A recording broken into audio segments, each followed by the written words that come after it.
প্রথম থেকে একদম পুরো শুরু করি, ঠিক আছে। ফার্স্টে কি বলছে, how the idea of the atom emerge, ঠিক আছে, মানে কি করে ঘটনাটা উঠে আসছে।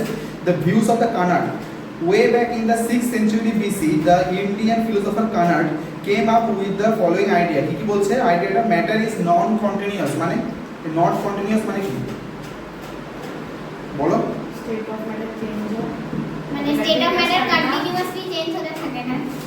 হ্যাঁ, কন্টিনিউয়াস মানে হচ্ছে এখানে মোশনের কথা হচ্ছে, ঠিক আছে, মানে মলিকিউলস এন্ড মোশন। মলিকিউলস মোশনের কথা হচ্ছে। And made up of the tiny particles, বলছে কি এর মধ্যে ছোট ছোট পার্টিকেলস আছে, নেম দ্য প্যারাম্যানাস, কি বলছে, পারমাণু, ঠিক আছে, পারমাণু। খুব ভালো কথা। সংস্কৃত পরম, পরম সুন্দরী নয়, পরম means final or ultimate and Anu means the particle, ঠিক আছে। অনু এর নাম অনন্যার নাম না, আমার বন্ধু দিদি। খুব ভালো, থ্যাংক ইউ চু। Kanad further said that two or more পরমাণু, ঠিক আছে, কম্বাইন টু ফর্ম কি, পড়ি না, combine to form bigger particles, কি বলছে যে অনেকগুলো মিলে হচ্ছে বিগার পার্টিকেল তৈরি করে। The views of the Democritus and the Leucippus, ঠিক আছে। কি বলছে পরের দিকে দেখো, in the 50th century BC the Greek philosopher Democritus and the Leucippus came up with a similar idea. They thought that on driving a piece of the substance one would ultimately get a particle that could not be derived further. বলছে কি যে পার্টিকেলটা দিয়ে তৈরি হয় সেটা আর কোনো জায়গায় কাজ করতে পারে না। ভুল, সাবঅ্যাটমিক পার্টিকেলস আছে তো। সেটা তো বলছে একটা কনসেপ্ট। দেখো যখন এই যে ডাল্টনকে তো অ্যাকচুয়ালি বলা হয়, ডাল্টনকে তো অ্যাকচুয়ালি ফাদার অফ দ্য এইসব অ্যাটমিক থিওরি বলা হয়, কিন্তু এই লোকটা গুচ্ছের ভুল বলবে। অ্যাকচুয়ালি যা বলবে এক লাইনে সবটাই ভুল বলে যাবে, কিন্তু কথাটা কি, ও ফার্স্ট একটা স্ট্রাকচার দেওয়ার চেষ্টা করেছিলেন। উনি ফার্স্ট টাইম ডাল্টন এসে ফার্স্ট টাইম বলেছিলেন যে এই জিনিসগুলো হতে পারে, ঠিক আছে। তার উপর বেসিস করে মানে এক্সপেরিমেন্ট করা। যেমন আমি বলছি, আইনস্টাইন খুব একটা দামি কথা বলেছিল যখন আইনস্টাইন E=mc² বার করেছিল, ঠিক আছে। ওটাতে উনি কি বলেছিলেন যে এখন আমরা সিটা কি ধরি, সিটা হচ্ছে স্পিড অফ দ্য লাইট ধরি, ঠিক আছে। উনি ওটা কি বলেছিলেন, উনি বলেছিলেন যে স্পিড অফ দ্য লাইট আমরা ততদিন পর্যন্ত কনসিডার করবো যতদিন এই সারা ইউনিভার্সে লাইটের থেকে বেশি স্পিডে কিছু না পাবো, ততদিন পর্যন্ত আমরা ওটাকে কনসিডার করবো। যেদিনকে লাইটের থেকে বেশি স্পিডে কিছু পেয়ে যাবো তখনই ওখানে আর সি বসবে না। এখনো পর্যন্ত তো যাই হোক, আমরা ঢুকে যাই পড়াতে। আবার কি হচ্ছে, they gave the name atoms, ঠিক আছে। কে নাম দিচ্ছে, এই ডেমোক্রিটাস এন্ড লিউকিপস। দেখো এখান থেকে কি কোশ্চেন আসবে, কি নাম দিয়েছিল, এক্স্যাক্টলি নাম কি কে নাম দিয়েছিল, কে নাম দিয়েছিল, কি নাম আর সেম ব্যাপার কানাডার ব্যাপারটা কি আসবে, পরমাণুর নামটা কে দিয়েছিল। আর কিছু সত্যি বিশ্বাস করো এইসব কোশ্চেন আর আসবে না, পরমাণু। ঠিক আছে। এত যে দাগটা দিয়েছেন কেন সেটা দাগ ফাল দিয়েছো। নেক্সট বলেছে যে ডাল্টন, এবারে আমাদের ম্যাম দাগ দেওয়া হলো পড়িয়েছে, দেখো এটারও দাগ দেওয়া দিয়েছে আচ্ছা সেম ঠিক জিনিস। আছে ঠিক আছে। Dalton theory, the theories of the Carnot as well as the Democritus and the Leucippus remained forgotten for more than 2000 years, মানে 2000 বছর ধরে লোকজন ভুল গেল, ঠিক আছে। বাট when জানতো ভুলে গেছে, forgotten, ঠিক আছে, forgiven না forgotten. But when experimental chemistry developed, it became necessary to explain observed facts. Observed fact মানে যেখানে এক্সপেরিমেন্ট করা হয়েছে এবং তারপরে গিয়ে কোনো একটা কনক্লুশনে এসেছে, ঠিক আছে। দেখো যখনই কোনো একটা টেস্ট করা হবে তার তিনটে জিনিস খুব মেন হয়। ফার্স্ট অফ অল কি হচ্ছে, এক্সপেরিমেন্ট, সেকেন্ড কি অবজারভেশন, থার্ড কি কনক্লুশন, ঠিক আছে। এই তিনটে জিনিস খুব ইম্পর্টেন্ট। এবারে আসল কথা আছে, ইন 1803 এটা আসবে না, English chemist John Dalton put forward his atomic theory which can be summarized as follows. এবার ডাল্টনের অ্যাটমিক থিওরি, এইবারে শোনো এখানে যে ছখানা পয়েন্ট আছে, এগুলো আমরা আগেও পড়েছি, পড়েছো তো, কিন্তু এই ছখানা পয়েন্ট এবারে একদম টু দি পয়েন্ট লিখতে হবে, মানে ওয়ার্ড টু ওয়ার্ড ভুল গেলে হবে না। কেন, মানে কিওয়ার্ড লিখলেও হবে না, না না ওয়ার্ড টু ওয়ার্ড ঠিকঠাক লিখতে হবে, একদম যা লেখা আছে মানে বহু, ঠিক আছে, বহু, ঠিক আছে, একদম যা লেখা আছে তাই লিখতে হবে। কেন, কারণ এইগুলো না, এই থিওরিগুলোতে তোমরা যদি ভুল বলো তাহলে হয়ে গেল, বুঝলে। লিখে হ্যাঁ একটা ভুল করেছে, স্যার হ্যাঁ বলো। একটু ভিডিওটাকে এড করে দিন। না একদমই না। দেখো যেটা বলছিলাম যে ডালটাটা এই চুচু ডালটার ব্যাপারটা দেখো, বলেছে কি ফার্স্ট পয়েন্টে কি বলেছে, elements are made up of the very small particles of the matter, ঠিক আছে, কল্ড হচ্ছে অ্যাটমস। তাহলে প্রথম আমরা পয়েন্ট কি বললাম, প্রথম পয়েন্ট হচ্ছে অ্যাটমস এর ডেফিনিশন দিলাম। নাম্বার 2 তে কি বলেছে, অ্যাটমস আর দ্য ইনডিভিজিবল। এর মানে কি, মানে ডিভাইড করা যায় না, এক্স্যাক্টলি কারেক্ট, ঠিক আছে, যে ওটাকে ভাঙা যাবে না, ডিভাইড করা যাবে না, ওটাকে ভাঙা যাবে না। নাম্বার 3 কি বলছে, the atoms of an element have the same wait. বলছে প্রত্যেকটা অ্যাটমের, মানে অ্যাটম 1 এর যা হবে অ্যাটম 2 এর তাই কি হবে, দুজনেরই ওয়েটটা কি হবে, এটা বিলিভ করতে পারছি কোনটা, এই ভেরি মানে সেম, মানে সেম সাবস্টেন্সের তো ওয়েট দেখা হ্যাঁ ডিফারেন্ট ও আলাদা সাবস্টেন্সের কথা বলছে না, মানে তুমি কি বলবো যে কোনো একটা ম্যাটার নিয়েছো, ম্যাটার হতে এইটা নিয়েছো একটা, আর একটা ম্যাটার এইটা নিয়েছো, ও বলছে এর মধ্যে এইটা আছে আর এইটা আছে আর এইটা আছে, এই তিনটেরই ওয়েট যা হবে সেম হবে, ও বলছে না এটার সাথে সেম হবে, ও বলছে এটার মধ্যেই সেম থাকবে, ঠিক আছে। আবার পরে বলছে যে কি এইটা যা বলছে কম্পাউন্ড রয়েছে তোমরা দুটো মিলে মার খাবে আমার কাছে, আর এই কম্পাউন্ডের এইখানে যে কেমিক্যাল রয়েছে এরা দুটো কি হবে না ওয়েটগুলো Equal. সেম হবে না। ইনইকুয়াল বলে তো হ্যাঁ তারপরে নাম্বার 6 এ কি বলেছে যে the atoms of an element combine in a simple numerical ratio with those of the other elements to form a compound, বলছে এটা কোথায় লেখা এটা নাম্বার 6 এ তুই 5 এরটা পড়ে দিলে ফাইভটা তো হয়ে গেল কোথায় না পড়াওনি বলছে কি তাই atoms of element take part in the chemical reaction, এটা তো সবাই জানে যে কোনো একটা কেমিক্যাল রিঅ্যাকশন সাপোজ হচ্ছে আমরা হাইড্রোজেন আর অক্সিজেনের মধ্যে মাত্র রিঅ্যাকশন করতে যাচ্ছি, সেখান থেকে যে আমাদের H2O তৈরি হচ্ছে, ঠিক আছে। এই রিঅ্যাকশনের ক্ষেত্রে আছে এখানে একটা জিনিস থাকে, এখানে একটা জিনিস থাকে, এখানে একটা জিনিস থাকে, আর এখানে একটা এগুলো জিনিস কি থাকে। যখন ওই কেমিক্যাল রিঅ্যাকশন করবো আমি ইকুয়েশন সেই টাইমে এখানে ভ্যালু আসবে, এখানে একটা ভ্যালু আসবে যে কতগুলো করে এলিমেন্ট তৈরি হয় কতগুলো আগে করে হেঁটু আসবে নাকি আবার না আগে ভ্যালু আসবে অনেক পারা ওটা তোমাদের দেখবে যে ইকুইলিব্রিয়াম পড়ানোর টাইমে ওকে পড়ানো হবে, যেটা মেইনলি বক্তব্য যে কি হচ্ছে আমরা দেখতে পাচ্ছি যে এখানে হাইড্রোজেনের অ্যাটম অক্সিজেনের অ্যাটম এগুলো মিক্স করে কি হচ্ছে আমাদের H2O জল তৈরি হয়ে যাচ্ছে। নাম্বার 6 এ কি বলেছে the atoms of an element combined in a simple numerical ratio, এই যে নিউমেরিক্যাল রেশিও যেটা বলছিলাম এইটা হচ্ছে নিউমেরিক্যাল রেশিও, এইটা হচ্ছে নিউমেরিক্যাল মানে এখানে কত বলতে সেই জিনিসগুলো নিউমেরিক্যাল রেশিওর মধ্যে ফেলা হয়, ঠিক আছে। মানে তাহলে প্রপোর্শন হবে না চারটে ভ্যালু বসবে তো এখানে যেমন দেখো এখানে কতগুলো হাইড্রোজেন আছে একটা দুটো, তাহলে এখানে কি হবে এখানে 2 বসে যাবে, বুঝলে? মানে দুটো হাইড্রোজেন আছে হ্যাঁ আর তাহলে অক্সিজেনও তো দুটোই আছে না অক্সিজেন একটা আছে একটাই আছে, অক্সিজেন এখানে একটাই আছে, দেখুন এখানে কি তাহলে হবে ক্রসওভার করে তো ক্রসিং ওভার ব্যাপারটা একটা ভ্যালেন্সি, ওটা valency not the atomic number, ওটা ভ্যালেন্সি অথবা উল্টি হবে সায়েন্স 10 অবধি না টানতে পারলে 11 12 গিয়ে তখন ভাবা যাবে যে ওটা বাদ দিয়ে দিতে হবে, যাই 10 অবধি 5টা করো। মাথায় রাখবে একটা প্রশ্ন দিই আইসিএসসি বোর্ড সবথেকে অ্যাডভান্স বোর্ড, ঠিক আছে, জানি কিন্তু সবথেকে টাফ বোর্ডও, জিআইএসসি তাহলে কি হবে? এই ডব্লিউবি জিআইএস ওদের কি পাচ্ছে বোর্ড। জিআইএস ইউকের একটা বোর্ড। আমি কথা বলছি এখানে শোনো ইন্ডিয়া। আমার কথা বলি, প্রথমত আমাদের পৃথিবীর সবথেকে যদি টাফ কোনো এক্সাম হয় তার মধ্যে ওয়ান অফ দ্য এক্সাম হচ্ছে আইআইটি এক্সাম। ইউপিএসসি হ্যাঁ ইউপিএসসি একটা এক্সাম আর একটা আইআইটির এক্সাম, ঠিক আছে। তুমি যদি আইআইটি পাস করতে পারো তাহলে তুমি যখন বিদেশে যাবে না তখন ওখানে কি বলতে পারবে আমি আইআইটি থেকে গ্রাজুয়েট হয়েছি, IIT ওরা নিয়ে নেবে না, আইআইটি নিট না, আইআইটি হচ্ছে আইআইটি নিট নিট তো নিট আসবে অ্যাটমের এবার এখানে ডেফিনেশন আছে দ্য সাব অ্যাটমিক পার্টিকেলস, এবার দেখো আমরা অ্যাটমিক পড়ছি না, এবার কি বলছে সাব অ্যাটমিক, কোথায় উপরে কি পয়েন্ট পড়ে না এ তোমার এদিকে তো আমি দেখছি এখানে দাগ দাও অলরেডি পড়া হয়ে গেছে দেখছি, পড়া হয়নি স্কুল আরে না তো স্কুল হ্যাঁ। না বাড়ি। School The subatomic particles in the late 19th century, however, it was proved that atoms are divisible. কি বলছে যে এবারে এসে জানতে পারছে কি অ্যাটমস কেউ ভাঙা যাচ্ছে, ঠিক আছে।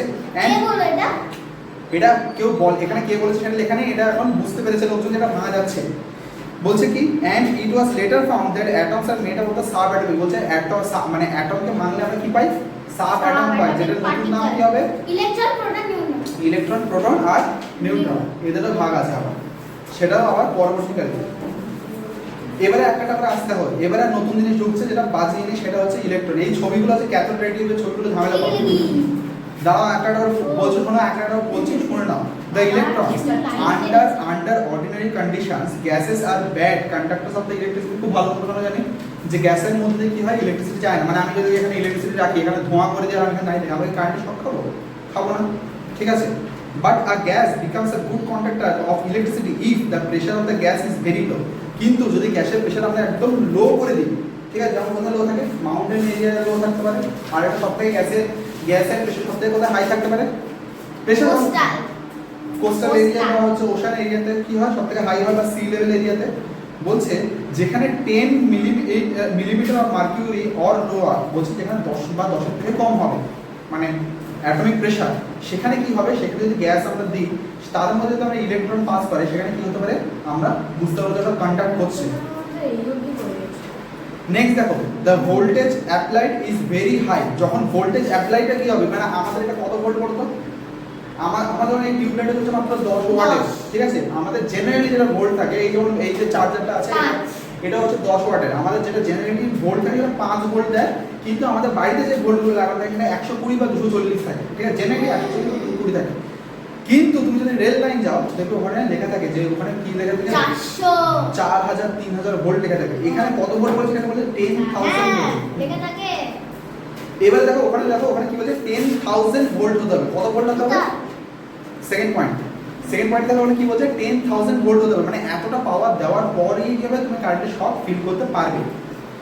নেক্সট আছে ক্যাথোড রেজ। মানে এমনি শক ফিল করতে পারবো? না সেটা বলছে না, বলছে গ্যাস আমি বলতো না এই টোটাল ঘরটায় স্মোক হয়ে আছে, ঠিক আছে, ওখানে আমি একটা কারেন্ট খুলে রেখে দিয়েছি, ঠিক আছে, তুমি ওখানে কারেন্ট খুলে রেখে দিয়ে এখানে কি শক পাবে? ফিল করতে পারবে না। কখন কি ফিল করতে হবে? যেখানে হচ্ছে বলছে প্রেশারটা একদম লো হবে, এই ঘরে যথেষ্ট প্রেশার আছে, ঠিক আছে, বলছে এই ঘরে প্রেশারটাকে একদম দিতে হবে 10 মিলিমিটার থেকে কম হতে হবে, 10 মিলিমিটার থেকেও কম হতে হবে, এক নম্বর পয়েন্ট। সেকেন্ড পয়েন্টটা কি? সেকেন্ড পয়েন্টটা হচ্ছে যে ভোল্টেজ ক্যাপাসিটি কত হবে? 10000 ভোল্টেজ ক্যাপাসিটি কত হবে, তার মানে এতটা ভোল্টেজ যাওয়ার পর তারপরে কি হবে? ইলেকট্রন পাস করবে। গুরু দেখো মেইন বলছে এই জন্য কি করা হয়? এই জন্য একটা ডিসচার্জ টিউব ইউজ করা হচ্ছে। কি করা হচ্ছে? একটা ডিসচার্জ টিউব ইউজ করা হচ্ছে। এবারে cathode rays. A discharge tube is a long glass tube at the two end. এবারে স্ট্রাকচারটা বলছে দেখো, বলছে যে at the two end of which are sealed two metal plates. কি বলছে? দুখানা মেটাল প্লেটস এতে কি মেটাল? যোগ করা থাকে, হ্যাঁ কি মেটাল? ডিপেন্ড করছে, এটা গোল্ড প্লেট থাকে। আচ্ছা বিশাল বড় বড় ইন্ডিয়া ছিল, ও হ্যাঁ, গরিবের দেশ। চম্পট শেঠ নাম শুনেছিস? না আমার মা নাম শুনেছে। দেখো এই রকম হচ্ছে গোল্ড প্লেটেড অ্যাটাচমেন্ট থাকে। বলছে this plates can be connected to a high voltage source are called হচ্ছে ইলেকট্রোডস। এবারে কি হচ্ছে যে বলছে কি এই যে এখানে প্লেট দুটো লাগানো আছে, এই প্লেট দুটো কি হচ্ছে এখান থেকে বেসিক্যালি হাই ভোল্টেজ কারেন্ট এদের মধ্যে থেকে পাস করানো হয়, এদের মধ্যে থেকে হাই ভোল্টেজ কারেন্ট পাস করানো হয়। এবারে দেখো কোনটা ছোট? আরে ওই নিচে ছড়ে 4.1 এ হাই ভোল্টেজ সোর্স। হাই আগো ভোল্টেজ সোর্স। এবারে কেসটা কি হচ্ছে তুমি দেখবে এখানে এই যে ছবিটা এইটা দিয়েছে, এটা কি দিয়েছে বলতো? Cathode ray tube produced in discharge. ব্যাটারির কি একটা ছিল? মনে করো এটা তো ব্যাটারি আরে সাইড। ব্যাটারির কি? ব্যাটারি সাইন, ঠিক তাও আছে, এটা বল। এখানে হচ্ছে অনেকগুলো সেল একসাথে কি হচ্ছে এক্সস্ট পাম্প আঁকো। অ্যাটাচমেন্ট একটা করে আসছে, স্ট্রাকচার যখন পড়া হচ্ছে একটা করে আসবে, ঠিক আছে।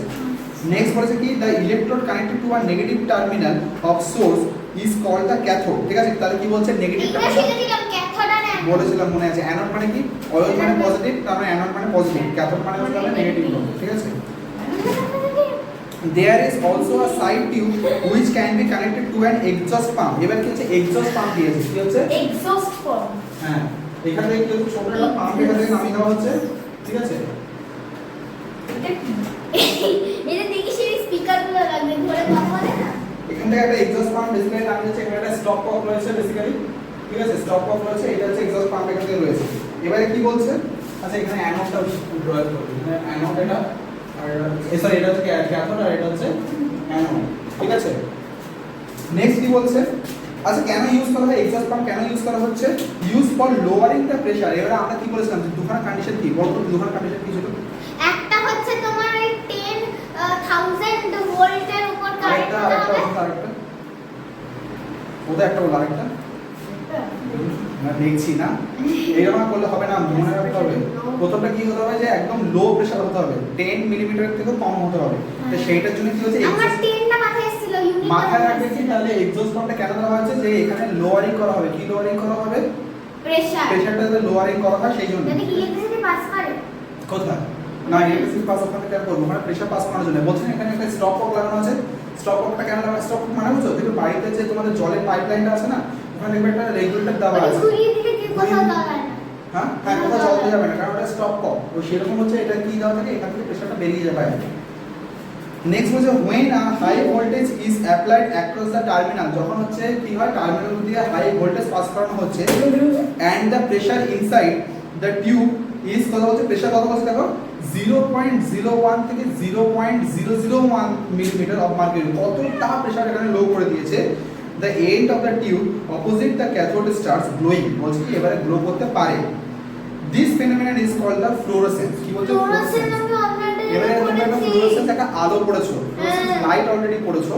সিএফএল পড়ানোর সময় তোমরা ফ্লুরোসেন্স লাইট পড়েছো। এটা মনে করো সিএফএল এর ফুল ফর্ম। যখন ওখানে আগেরবার যখন আমরা ফিজিক্স পড়েছিলাম ওখানে একটা জিনিস মনে করো যে আমি বলেছিলাম যে এই লাইটগুলো কেন এখন ইউজ করা হয় আর এই লাইটগুলো অ্যাডভান্টেজ কি, ওই লাইটগুলো কেন আমরা ইউজ আমি করি? বলবো দাম ভুলে গেছি এই লাইট আমার বলছি, ওই লাইটগুলো লাইট হয়তো 20% দেয় হিট 80% প্রডিউস করে 10% হচ্ছে লাইট প্রডিউস করে আর 90% হিট হিট প্রডিউস প্রডিউস করে, করে আর এরা 90% লাইট প্রডিউস করে 10% গরম হয়, হিট প্রোডাকশন হয়, এটার জন্য ফ্লুরোসেন্স বলা হয়। ওইখানে আগের দিন আমি এগুলোতে হাত দিয়েছিলাম হ্যাঁ, কিন্তু এতে কিন্তু ফ্লুরোসেন্সের কেসটা নেই, এটা এলইডি হয়ে গেছে এখন। সিএফএল বাল্বগুলো এগুলো সিএফএল বাল্ব না, এগুলো কি বাল্ব বলে, এগুলো এলইডি বাল্ব, ঠিক আছে? এদের আরো কম পাওয়ার যায় না। সিএফএল বাল্বগুলো আগে থেকে এরকম বেঁকে হতো, সাপের মতন বেঁকে বাল্বগুলো হতো, মুখগুলো দেখবে ও হ্যাঁ সেম সামনে মুখটা বাঁকা হতো না, ওইগুলো সিএফএল, ওর মধ্যে গ্যাস থাকতো। যেমন আমাদের বাড়িতে টিউবগুলো ইউজ করতাম আগে, ওগুলোর মধ্যে গ্যাস থাকতো, বলতো না যে গ্যাস কমে গেছে, তখন বলতো না লাইটটা কাজ করছে নাকি, গ্যাসটা কমে গেছে বলতো। তো সেইটা হচ্ছে ম্যাটার, সেটাই হচ্ছে কি ফ্লুরোসেন্স, এই ফেনোমেনটাকে বলা হয় ফ্লুরোসেন্স। এবার এটা পার্টিকুলার ডেফিনিশনটা আমি লিখে দেবো, ঠিক আছে? যে ফ্লুরোসেন্স এক ডেফিনিশন, সেকেন্ড এখানে যেটা এঁকেছে সেটাই কি এখানেও এঁকেছে হ্যাঁ, তো সব জায়গায় না, শোনো তোমাকে একটা জিনিস বলি না, বেসিক পয়েন্টে তোমাদের আগে শেখাচ্ছে যে জিনিসটা শেখাচ্ছে, থার্মোমিটার বলছে না যে কোন থার্মোমিটার, সেলসিয়াস না ফারেনহাইট সেটা শেখাচ্ছে না, আগে কি বলছে যে থার্মোমিটার, বুঝলে? সেরকম বেসিক্যালি এখানে প্রথম বলছে কি একটা টিউবের কথা বলছে, ক্যাথোড রে টিউবের কথা বলছে। এবার কি হবে, সেই ক্যাথোড রে টিউবে কি করে আমরা ইলেকট্রন পাবো, কি করে প্রোটন পাবো, সেটা আমরা পরবর্তী এক্সপেরিমেন্টগুলোতে গিয়ে জানতে পারবো, ঠিক আছে?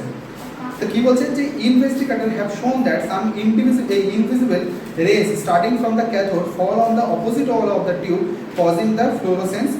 These rays are named the cathode rays. এবারে cathode rays কি হচ্ছে, এই যে আমরা এখানে অ্যানোডটা গেছিলাম, শোনো ডিরেকশন সবসময় মাথায় রাখবে, ডিরেকশন মাথায় রাখবে, এটা কি হচ্ছে অ্যানোড আছে, এই ক্যাথোড আছে, তাই বল আর এটা কি আছে অ্যানোড আছে। এবারে দেখো এখান থেকে তুমি ডট করে তো এখানে লাইন টেনে দিলে, ঠিক আছে? লাইন টেনে দিলে তিনটে এই সাইডে হবে না তিনটে এই সাইডে হবে, আচ্ছা। সবসময় কি হবে এই সাইডে হবে, কেন? তার রিজনটা হচ্ছে এটা কি আছে, নেগেটিভে আছে, কি আছে নেগেটিভ, মানে কি এখানে ইলেকট্রন অলরেডি রয়েছে, এখানে কি আছে ইলেকট্রন, এটা ভালো করে বোঝো, এগুলো কিন্তু বই লাগে না, এগুলো আমাদের পরবর্তী ক্লাসে দরকার পড়ে। ইলেকট্রন এখানে রয়েছে অলরেডি, এই কি করে এই ইলেকট্রনটাকে এই দিকে পাস করাবে, কেন পাস করবে?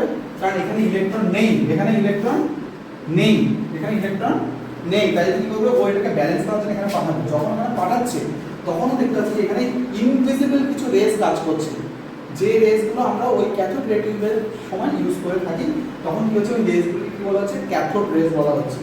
ওষুধটা হাত আমি নেট, ঠিক আছে?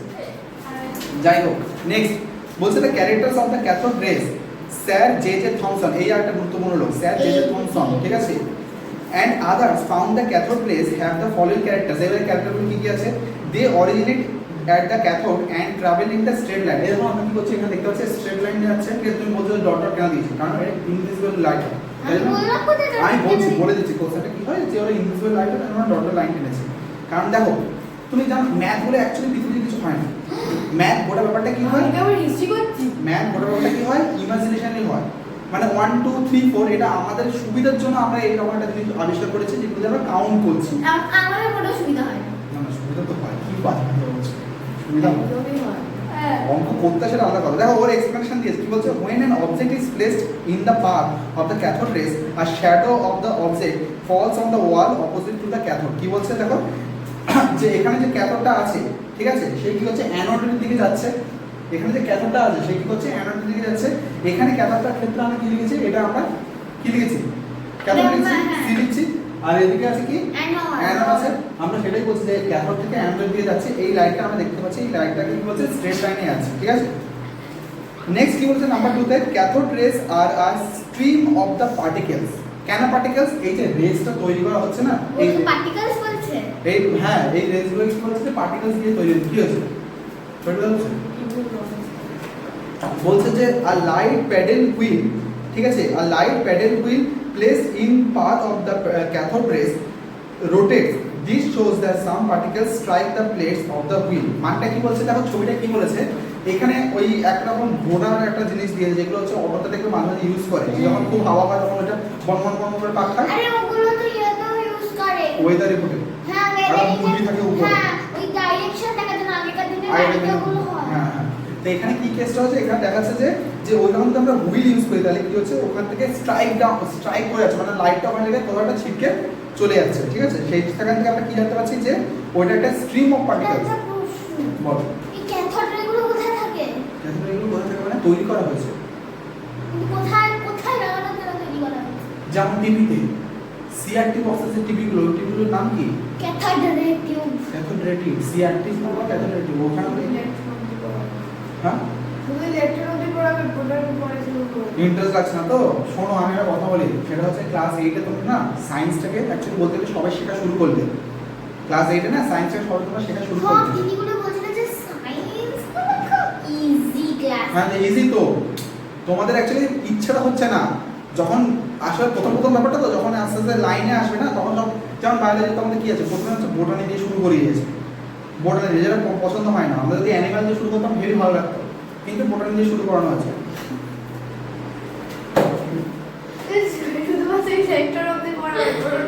আগে যাই নাও পড়া তো। নেক্সট বলছে দ্য পার্টিকেলস নাম্বার 3 দেখো কি বলছে, the particles constituting cathode rays are negatively charge. কি বলছে? Negatively charge. কেন নেগেটিভ চার্জ? এইটা এখন এই যে বলছিলাম যে এখানে ক্যাথোডে কি দেখতে পাচ্ছি যে মাইনাস আছে, মাইনাস আছে মানে কি এখানে ইলেকট্রন প্রেজেন্ট, এখানে ইলেকট্রন প্রেজেন্ট। এ কি করছে এখান থেকে পাস করছে এই দিকে, কেন? কারণ এখানে ইলেকট্রন অ্যাবসেন্ট। ও তাই কি করছে অ্যাবসেন্ট, এই প্রেজেন্ট থেকে অ্যাবসেন্টে দিয়ে যাচ্ছে কি করার জন্য? একটা ব্যালেন্সিং করার জন্য। ঠিক আছে, যেমন তুমি দেখবে যে আমরা যখন লাইটটা লাগাই, দেখবে দুখানা হোলে আমরা লাইটটা লাগাচ্ছি। কেন দুখানা হোলে লাগাচ্ছি? একটা হলো পজিটিভ আর একটা হলো হচ্ছে কি নেগেটিভ। ঠিক আছে, নাম্বার 4 কি বলছে? The particles constituting cathode rays are all alike. বলছে কি সবাই সেম টু সেম দেখতে পায়। They do not change the gas with the gas, the electrodes and the kind of the glass use for making the tube. বলছে কি এরা কখনোই নিজেদের মতো চেঞ্জ হয়ে যায় না। যতই তুমি হচ্ছে কি ওই টিউবটার পার্টিকেলসগুলো মানে পার্টিকেলস মানে টিউব বা গ্যাস যতই বাড়িয়ে দাও বা কমিয়ে দাও, টিউবের স্ট্রাকচার চেঞ্জ করে দাও, তাহলে কিছু যায় আসবে না। ওরা সবাই নিজেদের মতনই সেম থাকে। ঠিক আছে, না এটা বুঝলাম না। আবার বলছি, the particles constituting cathode rays are all alike. উপরে যেরকম তৈরি হবে নিচেও সেম টু সেম তৈরি হবে। ঠিক আছে, উপরটা এমন তো মানে যে এই দাগগুলো খুব মোটা হয়ে আছে, নিচের দাগগুলো হালকা হয়ে আছে এমন না। উপরে যেরকম ভাবে রেসটা তৈরি করবে নিচে সেম টু সেম রেস তৈরি করবে। মানে তুমি হয়তো রাস্তায় যাচ্ছ, ঠিক আছে, এইখানে যে বেঞ্চগুলো আছে তুমি বেঞ্চে রাখো, এখানে সবকটা বেঞ্চ কি সেম না? মোটেই না। এখানে সবকটা স্ট্রাকচার কিন্তু আলাদা। এই বেঞ্চের স্ট্রাকচার আলাদা, তোমার যে বেঞ্চ বসে সেই বেঞ্চটা ছোট, পিছনের বেঞ্চটা বড়, তার বসার বেঞ্চটা আরো বড়। ঠিক আছে, আরে দেখতে হবে না বলছি তো, তার বসার বেঞ্চটা আরো বড়। ঠিক সেরকম ভাবে তাহলে তুমি যেটা এঁকেছো সেটাতে তো না, সেটা তো- উপরের দিকেরটা সেম যাচ্ছে না। একদমই ঠিক কথা, আমার একটা ভুল। শান্তি, হ্যাঁ। Thank you. দেখো নেক্সট কি বলছে যে হ্যাঁ এবার কি বলছে, does the sir J Thomson concluded that the particles constituting cathode rays are a universal constituent of all atoms. These particles were named electrons in 1897, আমার জন্মের 100 বছর আগে। এবারে এখানে কি কোশ্চেন আসবে? 1897 তার মানে তুমি 1997 এ হ্যাঁ, বলেছো। দেখো এই তো আর কানেক্ট ঢোকাই দেবো, পড়াই ফেলবো। ঠিক আছে, 24 বা 29 29 ইংলিশ বলো 29 দেখো এখানে Sorry. কতগুলো কোশ্চেন আছে। যেমন বলছে যে এখানে জে থমসন কোন পার্টিকুলার কনক্লুশনে এসেছিল, একটা কোশ্চেন। জে থমসন কোন জিনিসের উপর ডিপেন্ড করে বা কি কি কজের উপর ডিপেন্ড করে উনি এই কনক্লুশনে এসেছিলেন। কি কজ? এই চারটে যে কজ এখানে দেওয়া আছে, চারটে যে এখানে পিঙ্ক কালার বা ভায়োলেট কালার বা কি একটা ম্যাজেন্টা কালার দেওয়া আছে, পার্পেল, এই বাকি কালার যাই হোক, এই কালারগুলো দিয়ে পার্পেল যাই হোক, এই কালারগুলোর জন্য উনি কি হয়েছে যে এই কনক্লুশনে এসেছেন। আর কি হতে পারে যে প্রত্যেকটা একটা করে লাইন দিয়ে দিতে পারে, দিয়ে বলতে পারে যে এর এক্সপ্লেনেশন দেখো, এর এক্সপ্লেনেশন দেখো। ঠিক আছে, খুব একটা সমস্যা না, কিন্তু আশা করি এইটা দেবে না, এক্সপ্লেনেশনটা দেবে না। ঠিক আছে, কি যদি বলে একটা কেন এখানে বলছে যে ক্যাথোড রেস আর স্ট্রিম অফ পার্টিকেলস এক্সপ্লেইন, আমার মনে হয় খুব একটা দেবে, কিন্তু যদি দেয় তো দিতেও পারে। ঠিক আছে, কি কোশ্চেন করতে আমরা জানি না, দিতেও পারে, পড়ে রাখাটা ভালো। তাই এই হচ্ছে ব্যাপার। লাস্ট একটু পড়ে দিই, প্রোটনের আগে একটু পড়ে দিই। Relative charge and mass, relative charge and মাসটা একটু বুঝে নিই। The charge on an electron is taken as the unit of the negative charge. কি বললাম? এই যে ইলেকট্রন দেখো আমি কি সাইন দিয়েছি, এখানে নেগেটিভ সাইন দিয়েছি, এখানে কি সাইন দিয়েছি, নেগেটিভ সাইন দিয়েছি, এখানে কি সাইন দিয়েছি, ক্যাথোডে নেগেটিভ সাইন দিয়েছি। ঠিক আছে, বলছে কি আমরা ইলেকট্রনে কি চার্জ ইউজ করি? Negative charge. বলছে so an electron is said to have the charge -1 unit. সব থেকে মেন জিনিস, ইলেকট্রনের চার্জ কত হয়? -1, ওই সাইডে লেখা আছে -1 unit. The mass of the electron is about 1/1840 of a hydrogen atom, মানে একটা হাইড্রোজেন অ্যাটমের যে পরিমাণে ওয়েট হবে তার কত কম হবে? 1/1840। জানো একদম মাইক্রনের সাইজ কত? 1/1000 মিলিমিটার। বলছে so it is treated as the বা কনসিডার্ড অ্যাজ দ্য নেগলিজিবল, মানে আমরা কি করতে পারি এগুলোকে নেগলেক্ট করে কাটিয়ে দিতে পারি। ঠিক আছে, বাচ্চারা পড়াচ্ছে কেন? আরে ওয়েটটাকে বলছে ওয়েটটাকে কাটিয়ে দিতে পারি। ঠিক আছে, আমরা আর কিছু কাটাবো না। দিয়ে